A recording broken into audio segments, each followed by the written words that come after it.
You're listening to Adesope Live, the Afrobeats Podcast.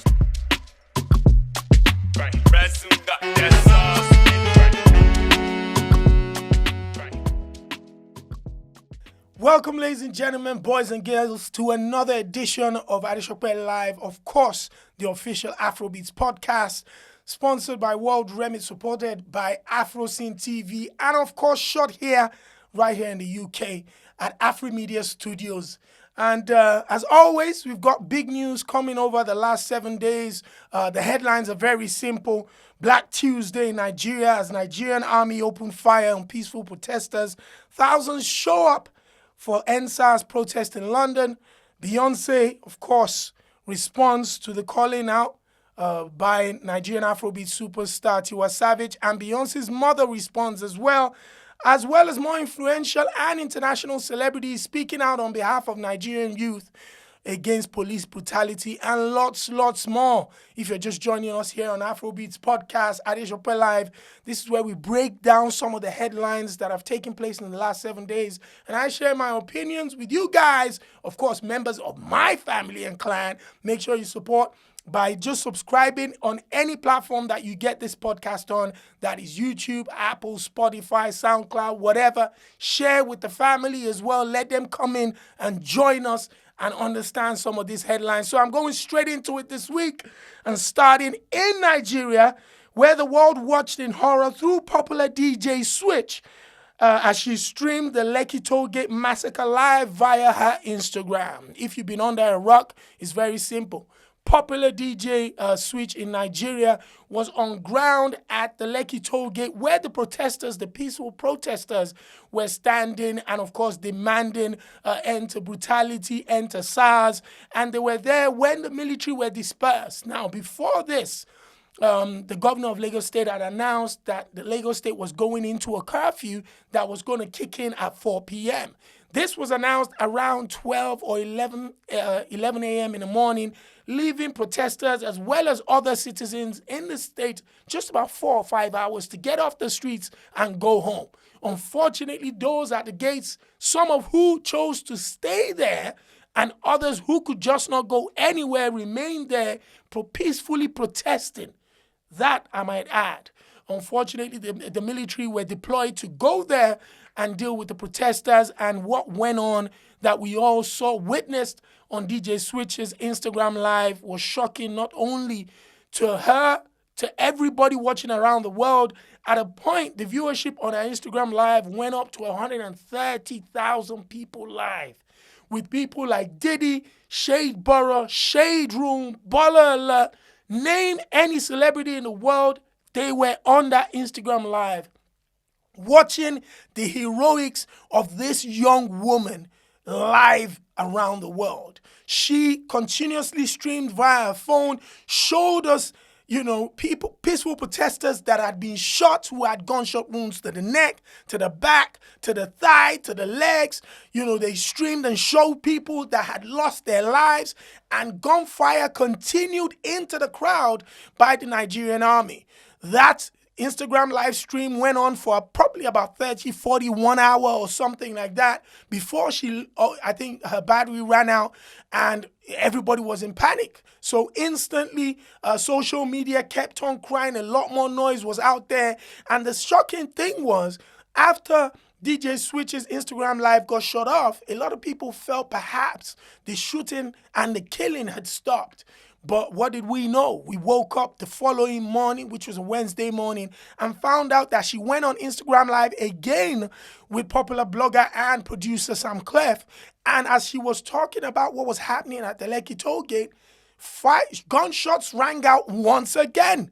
So the military personnel were still present at the toll gate, shooting at peaceful protesters again on Wednesday morning.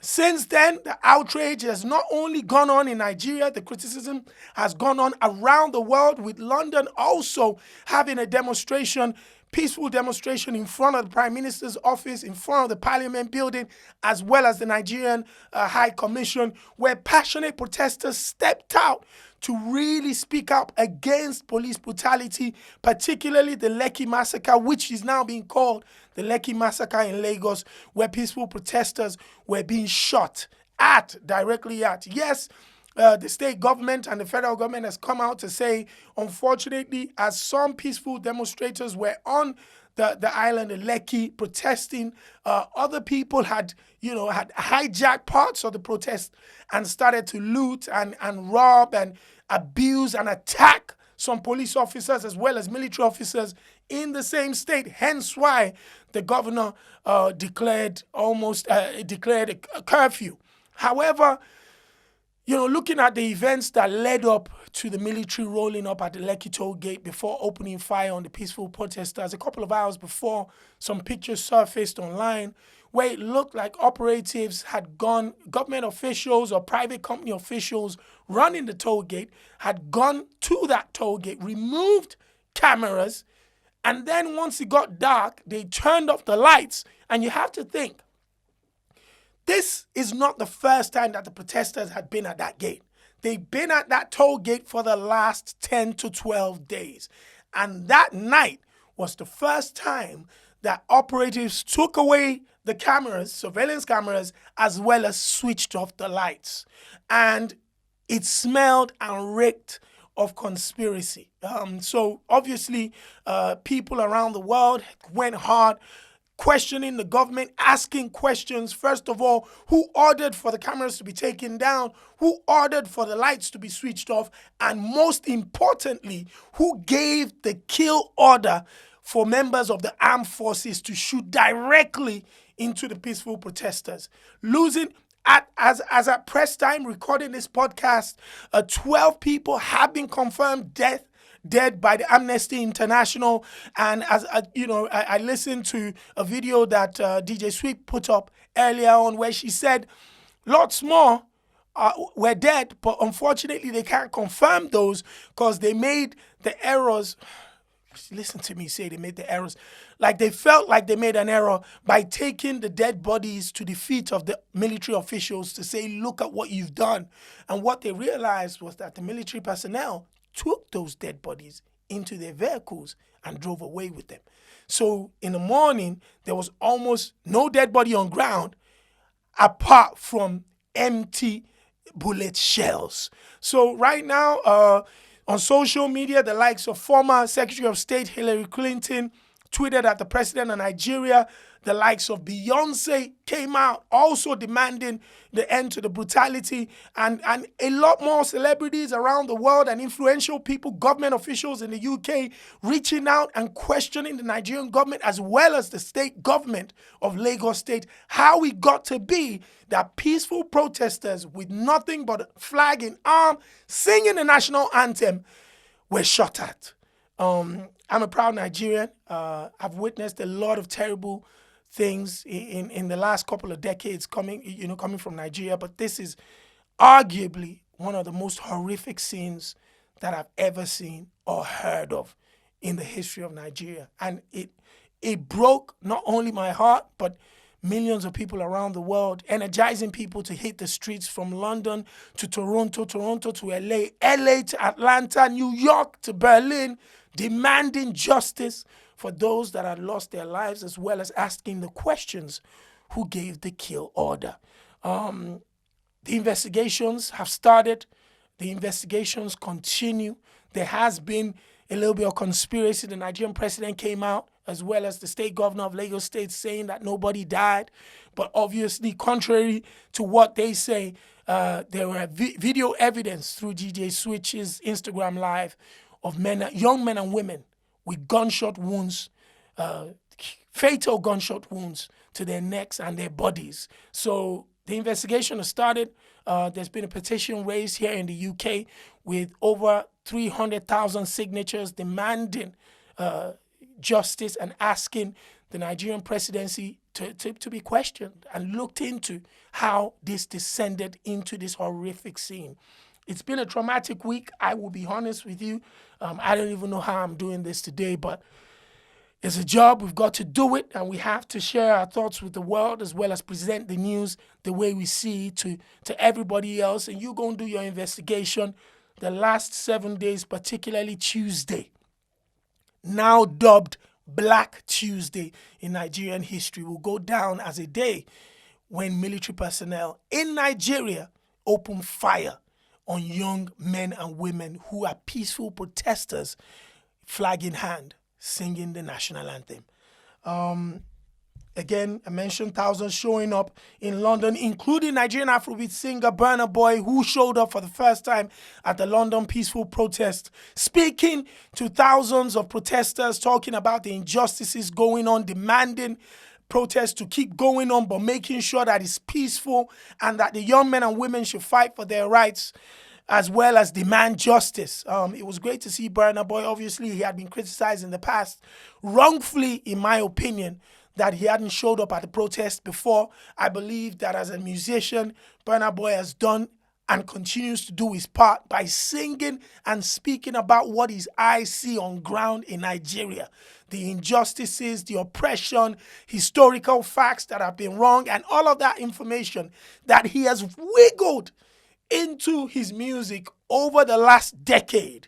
I think that type of person needs to be applauded. Like I've said in the past, if it was in the 80s or the early 90s that a Burna Boy was singing that type of music, he'd probably be in exile.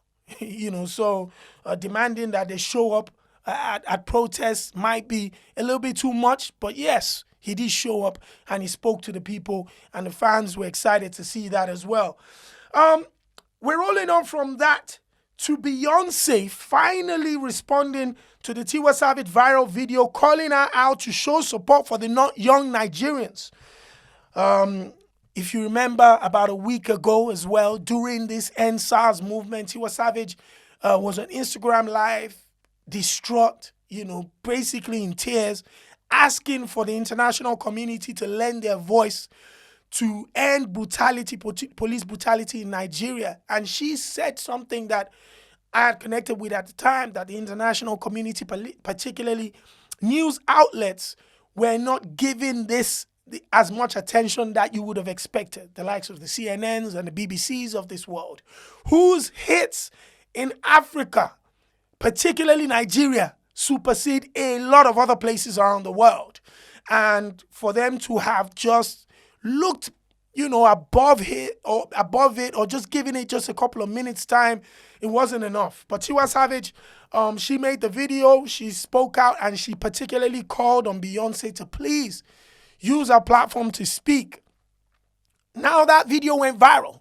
It was posted on the Shade Borough in the UK, the Shade Room in America, and had tongues wagging not only in the entertainment world, but on social media. That was it right for Tiwa Savage, a Nigerian Afrobeat singer, to be calling out to an American singer to help fight a Nigerian problem in Nigeria?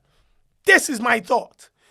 I felt that Tiwa Savage using her platform to call out for international attention was right. I felt that perhaps even asking some of our international colleagues to use their platforms to share and put the spotlight on it was right. Were her words right for calling directly at Beyonce, who she said had been a collaborator in the past, particularly with the Lion King, the Gift album, where a lot of Nigerian creatives worked alongside Beyonce to create that masterpiece that the entire world enjoyed? Were the words right? That's where you could question it. But personally, I thought the thought behind what she was trying to do was right.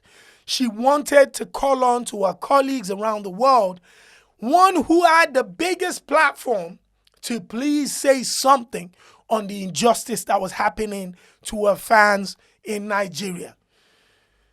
A couple of days afterwards, Beyonce's PR team responded strongly, condemning any calling out of Beyonce for a variety of reasons. Africa, 52 countries. Nigeria is not the only fan base that Beyonce has, and neither are only the creatives that worked on the Gift album Nigerian. She is not the Nigerian president, and she is not a Nigerian. So she should not be called out publicly like that, asking for her influence in the country. Shortly after, the PR spokesperson for Beyonce went hard in what we would consider a response to Tiwa Savage. Beyonce posted and said she had been working behind closed doors to see how she could help to uplift the voices of young people in Nigeria. She had partnered with an organization where she had donated money to give people supplies to keep them protesting and helping them out in any form. Also sharing a link where people can donate money to. About 24 hours after the Beyonce post, her mother came hard. Again, hitting out at critics who people will perceive to be Tiwa Savage for calling Beyonce out again, saying it is wrong and nobody has the right to call Beyonce out. She is just a musician and a creative. She is not the president. She is not the person that you label, you lay your problems at her doorstep. And, Tiwa Savage must have caught wind of this call out on social media. So she retweeted one of the tweets of a link to Beyonce's mom's comments.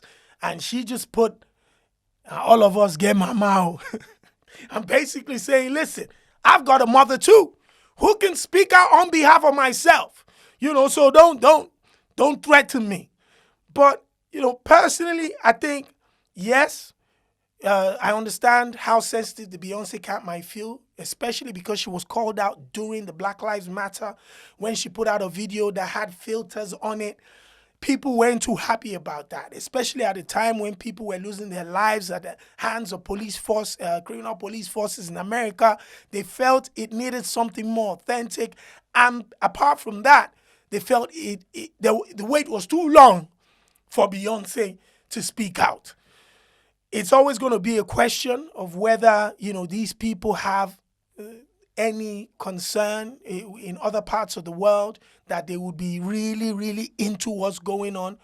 But I personally think it's okay to ask them to help because they have big platforms. Maybe we need to watch our words better, but I won't fault Tiwa Savage at the time. Emotional, had just come from the walk, basically in tears, looking at young men and women struggling, being beaten to death, shot to death. And she felt the best thing she could do was reach out to some of our biggest friends around the world. So we'll need to see how that goes on. But staying on this story, Naomi Campbell was bashed, popular supermodel and iconic figure in the fashion world. Queen Naomi Campbell. The minute you hear me say Queen, you already know I'm going to be standing with Naomi. But hey, that's what's going to happen. Anyway, Naomi Campbell was being bashed for her tearful call on the Nigerian government to end SARS and police brutality. Popular music manager Asa Asika also calls Naomi and Beyonce culture vultures for not speaking out in time. Let's unpack this one by one. Naomi's tears on Instagram Live. People called it fake. They called it ridiculous. They called it over the top. I'm going to say to all those people to shush. Naomi Campbell, that I know from afar, has dedicated a lot more time to promoting Africa and African issues for decades. From South Africa to Nigeria. Yes, in the past, some of our relationships might have been questionable, like the one with Charles Taylor. Who would have thought? But he was a president at the time who welcomed a supermodel into the country and gave her a diamond and later on turned out to be blood diamond. We understand that. But her intentions have been clear from the beginning. She's using a platform not only to promote Africa, Africa-related issues, and other stories that, listen, I'll tell you a story about Naomi Campbell that completely broke. That's what swayed me onto her path. About 4 or 5 years ago, when Afrobeats internationally has still not been the cool thing. She had traveled to Nigeria and then went from Nigeria to Dubai, where P. Diddy and everybody was. So I was watching through P. Diddy's Snapchat at the time, and Naomi came out of the car. She had just been coming from the airport. and P. Diddy was playing hip-hop music in the background, some French Montana. She stepped out of the car, bags in hand, and she saw P. Diddy and said, "What are you playing?" "Play me some Afrobeats." For me at that time, I was thinking, wow, P. Diddy's Snapchat was one of the biggest platforms in the world. P. Diddy, DJ Khaled, and that was the last video I saw. And the next video I saw was P. Diddy with a t-shirt in front of his own phone saying, "My sisters told me about Lagos, about the music, about the culture. I'm coming, Lagos." Guess what? 4 or 5 years later, P. Diddy is executive producing Burna Boy's album. He's inviting Whiskey to his house. He's inviting Files the Bad Guy to his house. He's supporting all of these guys with his platform and promoting the Afrobeats movement. If not for Naomi, I guarantee you, it wouldn't have been this strong. That's one. She went to Nigeria. She touched the Fashion Week in Nigeria.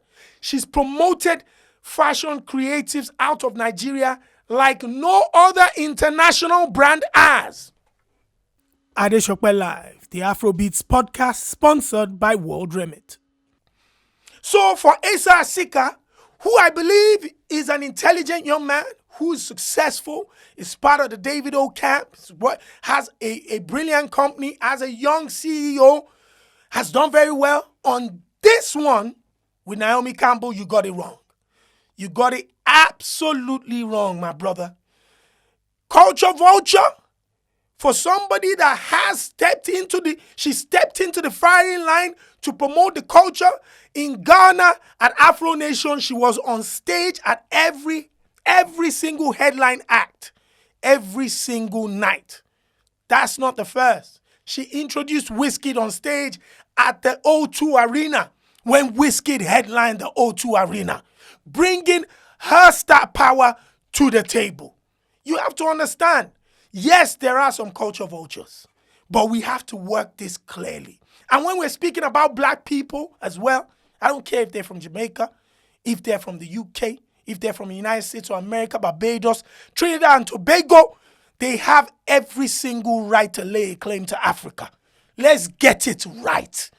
And that's one of the biggest problems we've had for a long time. The fact that we believe that if you're not in or from Africa, that you don't have a right to lay a claim to anything African. Let's get it right, brother. All of those years is long gone. We see clearly now. 4 million slaves, over 4 million slaves were carted away from Nigeria into the West Indies and around the world. Most of the slaves that were dropped in Barbados and Jamaica came from the Bonny Islands of Nigeria. So guess what? A lot of the people from Jamaica and the likes of Barbados, when they check their DNA, you know where they're from. They're from the west side of Africa and Nigeria, to be exact. So when we're talking about these people, let's have a little bit of respect and understand that as much as we can lay claim on Africa today, those people have the right to do the same thing too. And you know, with this one, we need to watch ourselves. Because people that have dedicated their time, money, and power to promote what we're doing, we don't want to break their hearts and send them packing and make other people scared to come and do the same thing. On Naomi Campbell, my brother, you got it 1,000% wrong. So let's move on from that. We're staying in the UK, where Burna Boy and Tiwa Savage, of course, held court for Afrobeats at the BBC One Extra Live on Saturday, the 17th of October. Burna Boy had a 30-minute set headlining BBC One Extra Live, the first time in the history of One Extra Live where an Afrobeats artist has headlined. And Tiwa Savage's performance was out of a market in Lagos, which was also classy and entertaining at the same time. For me, it was another milestone for Afrobeats, the Afrobeats culture. And to see Burna Boy performed a lot of the brand new album, Twice as Tall, and maybe just one record from the old album, which was like, it was kind of cheeky. He's like, yo, man's got hits, so I don't need to be performing yeah. Nah, I'm going to give you the new content, and then I'll give you a little Angelina, the boss, my man. Shout outs to the whole Burna Boy team, and of course, Tiwa Savage for representing perfectly, man. The BBC One Extra Live had international stars like Pop Can, the incredible Queen of the South, Shabo, and a list, of others. The likes of Getz was on there. Getz invited Skepta into his performance. That was mental. That was crazy. But I'll keep it a Burna Boy and Tiwa Savage representing for Africa. And I just think it's a door opener again for platforms like BBC One Extra Live, where other people within the next 12 months, hopefully, will have the opportunity to come in and perform as well. Now, staying in the UK, and since I mentioned Skepta, popular broadcaster Julie Adenuga, her superstar and creative brothers, Skepta, JME, and Jason, and parents had an iconic Guardian interview. They had like a double spread with a fantastic photo shoot in there. One of the reasons why this was just kind of emotional was, number one, they were dubbed the most creative family in England. Just think about that. Julie is a successful broadcaster. JME is an iconic rapper. Skepta is a legendary rapper, including designer, brand person, just a super creative. And the more subdued one amongst them is Jason, who in the background is another super creative who's handled creatives for his brothers and other artists in terms of creating album, art and logos and all of that type of stuff. And then the mom just put up a book as well. And she was, she'd been interviewed on the BBC and talking about the bringing up the kids in London of African heritage. And, of course, the mixture and the blend of raising them in urban London and how difficult it was at the beginning. And also coming from Nigeria and looking at your kids in the eyes when some of them are coming to you that, I'm not going to university no more. I want to stick to music. That must have been one of the most difficult pills for an African parent to swallow. But guess what? Today, they are reaping the fruits of the belief in their children. That picture and that interview for me is very pivotal to every African parent going forward. That rather than believe what the society stereotypes tell you to do, believe and trust in your kids. And you will get the best results ever. The most creative family. These people are super free, extremely talented, and super successful. And another iconic thing about that picture, and why I love talking about the young generation of Africans and Nigerians, not only in diaspora, but back home, was, Skepta and JME and Julie were dressed in their casual outfits, their tracksuits and T-shirts and whatever. But guess what dad and mom were wearing? Agbada, Iro, Buba. Simple, traditional Nigerian attire, looking suave. And that image alone, I don't care who you are, when you see that picture, you're going to have to ask, who are the parents? Where are they from? What are they wearing? And that's how Nigeria and Africa is being promoted around the world. Shout outs to the Adenuga family. Now, remaining in the UK, popular R&B star Chris Brown continues to make appearances around London. We've seen him at restaurants. We've seen him walking into Adele's house. Apparently, Adele had a birthday party that Chris Brown showed up as. One of the reasons why this Chris Brown in London thing has been super exciting for a lot of people is he hadn't been here for over 10 years. Since he had the issue, the domestic violence, whatever, with Rihanna back then, I think his trips to the United Kingdom had been banned. So he's had to, be rehabilitated. He had to face justice. And he's had to prove that he's a different man for the United Kingdom to allow him in. Of course, for Chris Brown fans, him showing up in London on holiday only means one thing. Very soon, Chris Breezy live at the O2. Come on, my jigger. Okay, listen, Chris Brown, in my opinion, is this generation's Michael Jackson. This guy is just incredible as a musician, as a rapper, as a graffiti artist, as a talented. He's just a super talent. And I think any opportunity for people to see him on stage, particularly here in the UK, will be super welcomed. So seeing him hanging around hotspots in London definitely got everybody excited, and it was just trending all over social media, and people were happy about that. Even the party he went to at Adele's place, I mentioned Adele, and then the rumors is also that Adele is with Skeppy. Boy, Skepta. Odogu. That's a big dog right there. Now, we're going to leave the UK briefly to go into Ghana, where superstar and king of dancehall Shatta Wale celebrated his birthday this weekend, and it was dubbed the Shattabration. It was an all-white party with all celebrities from Ghana, from comedians to singers to actors. It was super. They had massive cakes, champagne reception, including some of the guests were also put through a twerking competition.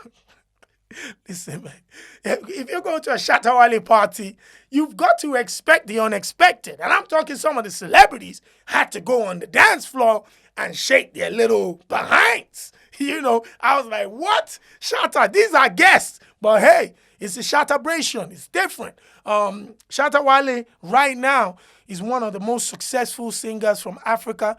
Definitely top 2 dancehall artists in Ghana at the moment. The grip he has on the music scene in Ghana is incredible. I went to Ghana last year a couple of times, and one of the times I went to Ghana, a cab man took me, and I noticed off the back of my head, I was just listening, and I was like, that's a Shatta Wale song, that's a Shatta Wale song. And I asked the cab man, is that a radio? He said, no, I'm just playing my own removable CD. I said, Shatta Wale songs alone? He said, yes, 800 songs. What? That's the impact that Shatta Wale has on the locals in Ghana. 800 songs on a removable CD. And this cab man didn't even ask. You know, when you enter a cab, they're like, oh, would you like to listen to the sports, the news, or music? He didn't even bother asking me. If you're not listening to Shatta Wale, get out of the car. That was basically the feeling I got. So I just kept quiet in the back seat, like, yo. By the time I got to the airport, I was already a Shatta Wale fan. Don't worry about that. So yeah, it was great to see him celebrate big time with some of his friends out there. And speaking about Ghana, we're staying in Ghana, where popular stylist allegedly goes on social media to call out rapper Medical for taking an outfit at a video shoot home without approval. When I saw that headline, I'm like, come on, man. Medical didn't take that home, man. Come on. Medical is a superstar, successful artist with a lot of money. So it looked like this stylist had some vendetta. Maybe there's some personal beef, and he just wanted to find a way to disrespect Medical. Because I know this guy. He's got money. So what outfit is it that is so super that he had to take home? And one of the reasons why Medical even stuck out to me this week was because he went on social media passionately pleading with Ghanaian people to keep Nigeria in their prayers and congratulate or applaud the president of Ghana's efforts of condemning the violence in Nigeria, because you guess what? The Ghanaian president was the only African president who condemned the violence in Nigeria. The only 52 countries, you know. The only president in Africa to have condemned the trouble going on in Nigeria. And some of the Ghanaians went on social media to criticize him that, oh, wait to concern you with Nigeria. Focus on Ghana. And Medical was like, yo, you need to applaud this man for even stepping up at the time when the Nigerian president hadn't said anything. This man stepped forward and mentioned something about the goings-on in Nigeria. The Medical also went forward to say, yo, you need to pray for Nigeria and also pray for Ghana, because there are upcoming elections within the next 2 months. And if you know anything about African elections, it could get dirty really quickly. People lose their lives. You know, people get maimed, people get attacked. And what we want going forward in Africa when it comes to elections and politics is peace. So shout out to my brother Medical for keeping Nigeria in his mind and also applauding the president of Ghana's efforts when he did the right thing. But make sure you return that outfit. Just joking. Just joking, man. Now, coming to the United States of America, it's just been announced via the Academy website, which is the Oscars, that broken English has now been accepted and considered a foreign language. Now, the reason why this story made headlines was about 12 months ago. Popular Nigerian actress Genevieve Naji went on social media decreeing the Academy and Oscar, accusing them of racial bias because her movie at the time, I think it was Lionheart, had not been accepted for consideration for an Oscar because they felt that English and broken English was not a foreign language. The likes of Oprah Winfrey and other international celebrities have spoken out against the Oscar at the time, saying it was biased, it was racist, and they had to look into it. So 12 months down the line, Oscars come out to say, okay, waiting the shell, how far you don't day is an official foreign language. So another movie that has a majority broken English in it could be considered for an Oscar in that category. Initially, they were claiming that that was English. So I think hopefully this time, a lot more movies from Nigeria, from Ghana, would have the opportunities to be considered for the higher awards. Personally, I don't care with those things. And I really want to implore, beg my Nigerian, Ghanaian, whatever, all the actors in Africa, yes, create your movies to international standards, but don't look for that Oscar validation because that's not it. And if you do get it or you don't get it, it still doesn't mean anything. If your work is great, it's great. Let's focus on the audience. Let's make sure that it's of international standard, but don't let us start looking at these big platforms for validation because they know how to break people's hearts. I'm just saying, what do I know?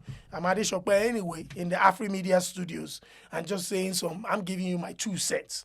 Now, from America, we're going straight to Nigeria, where this uproar of the EndSars movement got the CEO of Twitter, Jack, involved, where he tweeted in support of the EndSars movement. A former Nigerian president took to social media to announce that he had filed a lawsuit, a $1 billion lawsuit against Twitter CEO for involving himself in Nigerian affairs and inciting violence and uproar. So the $1 billion will be for damages to Nigeria to solve the problem that he claims the Twitter CEO's tweet has cost Nigeria.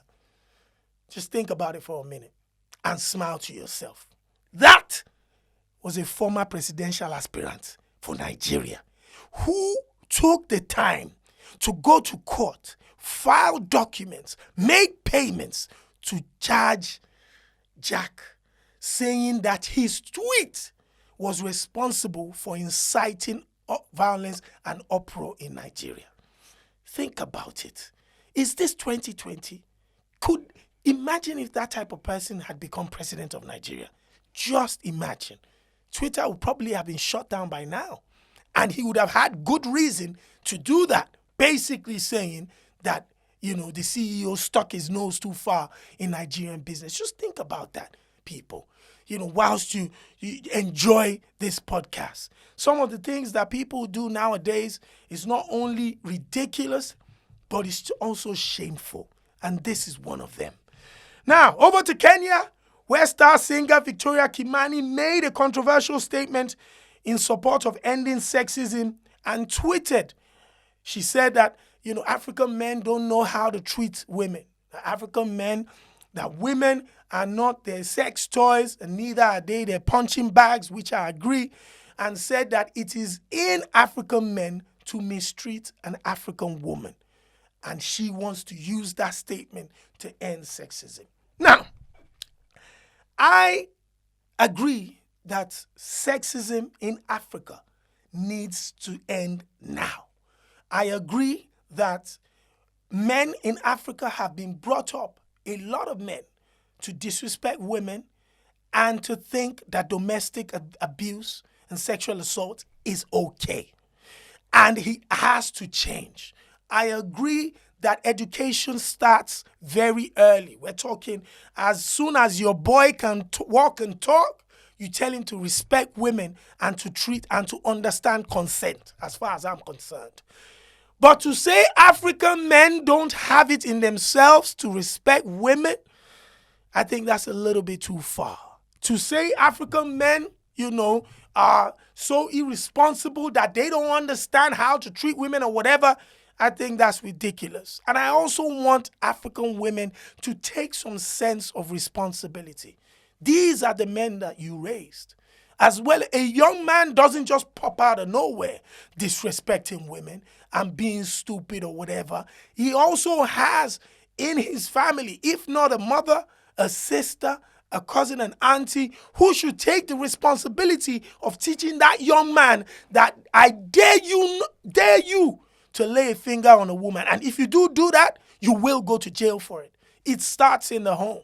So as well as the men have to take responsibility and show our young men the way to go, I think the women have to take responsibility and show their sons how to treat women. 50-50, chicken, that way we'll deal with it. Don't. And in Victoria Kimani's tweet, Instagram post, I saw someone comment there, and this was Jay Breeze, who is the hype man for Tiwa Savage. He said, this coming from somebody that body shames and age shames and is ageist, referring to tweets over the last 12 months where Victoria Kimani had publicly criticized Tiwa Savage for her age and her body. It's basically the chicken coming home to roost. But anyway, we move from there and rounding up in London. This one I'm excited about. In the UK rapper singer Steph London releases a brand new single titled Can't Let You Go, an Afrobeats track where she sings in Yoruba. Come on, let me take a minute to that and applaud Steph London. Not only, thank you very much, guys, for applauding Steph London's feat of singing in Yoruba, pronouncing perfectly, and jumping on an Afrobeats record. She was criticized on social media. People came out again, oh yeah, this culture vulture, this person. And I said, and I'll say again, as long as a Nigerian boy in Ajekule can sing in Patois, a Jamaican girl in Kingston can sing in Yoruba. Both of them have the same claim to their African heritage like the other. So let nobody from today say that a black person from anywhere in the world has no right to lay a claim to Africa. They do. Equally, whether you're born and raised in Africa or you're born and raised in Jamaica or the United States or America, as long as you come with this complexion and is black, my brother and sister, we are the same. So for me, I want to say Can't Let You Go by Steph London is a fantastic record. Definitely going to bang that on the Beat London 103.6 FM every Wednesday between 7 p.m. and 9 p.m. on Afro Hits. It's a banger. And that is what we want to see more of. We want to see people from different parts of the world embrace their African heritage and celebrate it in different ways that will bring more awareness to the culture. So shout outs to Steph London for taking that huge step, especially knowing that the criticism will come. People want to hear how she pronounced the words. Oh, she didn't pronounce it well. She didn't do this one well. In the video, you can see her doing the beku. Come on, man. Give the girl a break. She did well.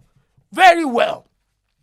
And then, just before we came on, I saw Busta Rhymes, popular legend, rap legend Busta Rhymes from the United States of America, had posted. He's currently promoting his brand new album that's about to be released on the 30th of October, where he's been talking about it for quite some time. So he posted a picture of himself, a before and after picture of him in the gym and the kind of hard work he's been putting in. He had like a big belly, as you can see there, and now the six-pack is looking ripped. He's been putting in work. He said he's always wanted to deliver incredible work to his fans, and doing the hard work is what he loves doing.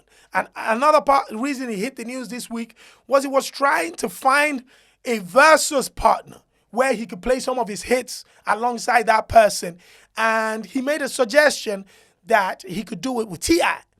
But T.I. responded saying that him and Busta Rhymes were not of the same generation. And Busta didn't take that lightly. So Busta did a video saying, come on, T.I., man. Same generation. Just admit that you didn't want none of these smoke.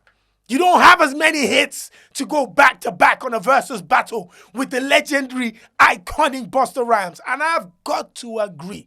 T.I. is a great rapper with incredible catalog. But Busta Rhymes' catalog dates back to 1993-94, brother. And I'm talking worldwide smashes. God, if I start naming them now, we won't even finish the show. And finally, we're finishing in America, where Meek Mill, rapper Meek Mill, as well just put out a tweet that simply reads that you women should post your boyfriends. So that way, you show respect and you don't have 80,000 rich guys trying to snip into your DM. Telling all the girls that look fly on Instagram, don't let us feel like you're single, man. Post a picture of your boyfriend so we don't harass you. And I think that's fair. That way, none of these rich guys will be getting in people's DMs and then you screenshot it and go and post it on Instagram that Meek Mill tried to talk to me even though I got a man. Listen, he didn't know. All the pictures he saw was your bikini shots and you looking hot. And he's like, how about I holler at this girl? So please, ladies and gentlemen, ladies, make sure you post your boyfriend's pictures to ward away evil from these rich men that are looking for beautiful young women.